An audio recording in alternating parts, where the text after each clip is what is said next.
Bonjour à tous, c'est Quentin, on se retrouve aujourd'hui pour une toute nouvelle vidéo sur FC26 qui sera assez courte et dans laquelle je vais vous présenter toutes les sélections et championnats présents sur FC26. Vous allez voir, il y a quelques nouveautés par rapport à l'année dernière. On commence donc sans plus attendre avec tout d'abord les sélections féminines, avec deux équipes qui ont été ajoutées cette année, ce qui fait un total de 17 sélections. Donc on a l'Allemagne, l'Angleterre, l'Argentine, le Canada qui est la seule sélection féminine qui n'est pas présente chez les hommes.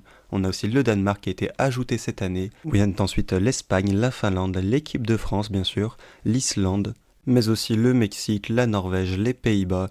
Ce qui nous amène à la deuxième sélection qui a été ajoutée dans le jeu, il s'agit de la Pologne. Viennent ensuite le Portugal, la Suède, l'Écosse et les États-Unis pour finir. Ce qui nous fait donc un total de 3 sélections venant d'Amérique, sinon ce ne sont que des sélections européennes. On passe donc sans plus attendre aux sélections masculines cette fois-ci, pour un total de 28 sélections, dont 2 venant d'Afrique, une d'Asie, et 3 sélections américaines. Donc il y a une sélection qui a été enlevée, aucune qui a été ajoutée.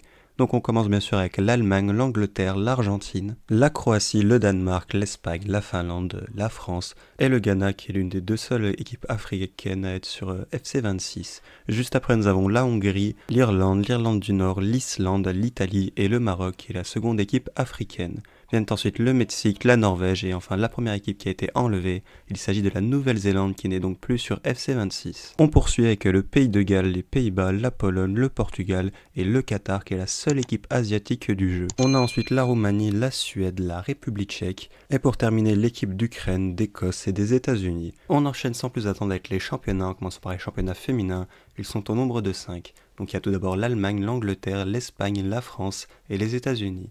Il y a aussi une partie reste du monde avec quelques équipes d'Europe. Et pour terminer, voici les championnats masculins. Donc il n'y a pas eu de changement non plus comparé à l'année dernière. Nous avons toujours 4 championnats asiatiques, 0 africains, 3 venant d'Amérique et 1 d'Océanie. On commence avec l'Allemagne qui dispose toujours de 3 championnats, l'Angleterre avec ses 4 ligues, viennent ensuite l'Arabie Saoudite, l'Argentine, l'Australie, l'Autriche, la Belgique, la Conmebol qui est divisée en 2 parties, la Libertadores et la Sudamérica. On a ensuite la Corée du Sud, le Danemark, l'Espagne qui dispose de 2 ligues, tout comme la France avec la Ligue 1 et la Ligue 2. Juste après, nous avons le championnat indien qui est toujours présent sur le jeu, tout comme l'Italie avec ses 2 ligues, la Norvège et les Pays-Bas.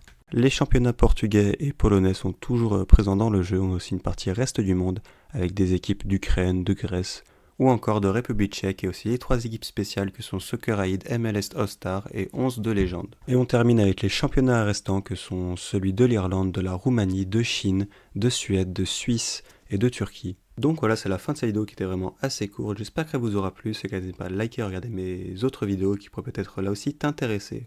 On se retrouve dans quelques jours pour un nouveau tuto carrière joueur. Ciao!